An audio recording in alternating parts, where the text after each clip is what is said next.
This is Cliff of paranormal.com, and today I'm bringing to you the tale of a hellhound set down in the book Yorkshire Legends and Traditions, written in the 19th century by Thomas Parkinson.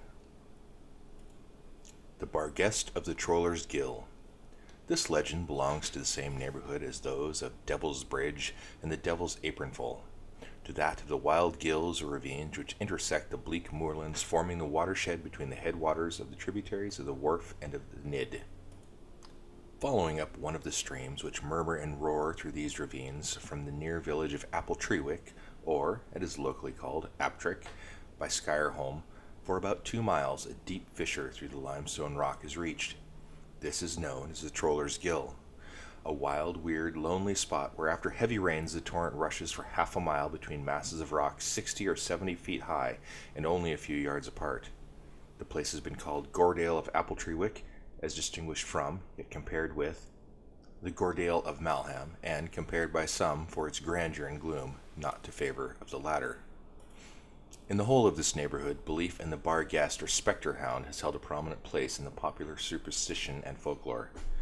The usual form assumed by this apparition was, or is, that of a large dog with long hair and men's eyes large as saucers and bright as fire.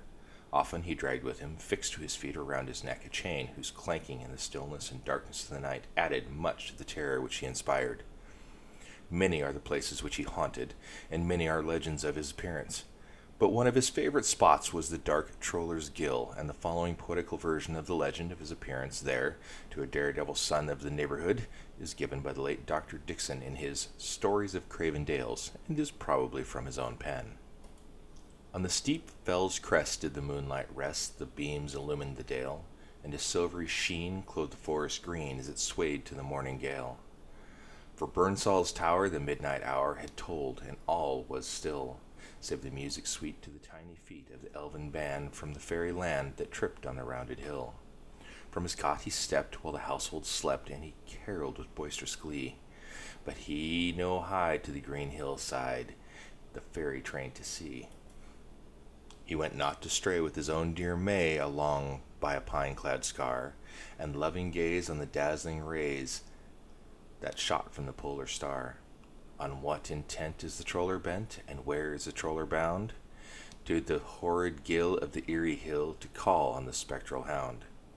And on did he pass o'er the dew-bent grass, while the sweetest perfumes fell from the myriad flowers where the forest bowers o'ershadowed that fairy dell.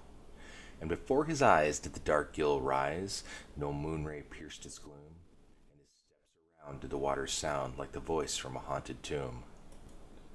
And there as he stepped a shuddering crept o'er his frame, scarce known to fear, for he once did deem the sprite of the stream had loudly called forbear. An aged yew in the rough cliffs grew, and under its sombre shade did the troller rest, while with charms unblessed he a magic circle made.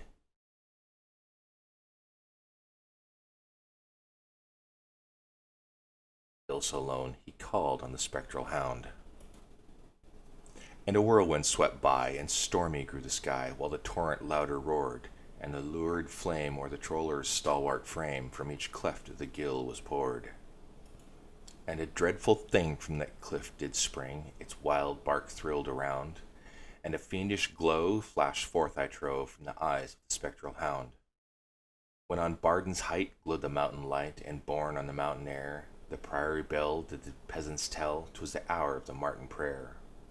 By shepherd men where the lurid glen doth its rugged jaws expand, a corse was found where dark yew frowned, and marks were impressed on the dead man's breast, but they seemed not by mortal hand. In the evening calm a funeral psalm slowly stole o'er the moorland scene. The harebells wave o'er a new-made grave in Burnsall's churchyard green. That funeral psalm in the evening calm which echoed the dell around was a dirge o'er whose grave blue harebells wave who'd called on the spectral hound.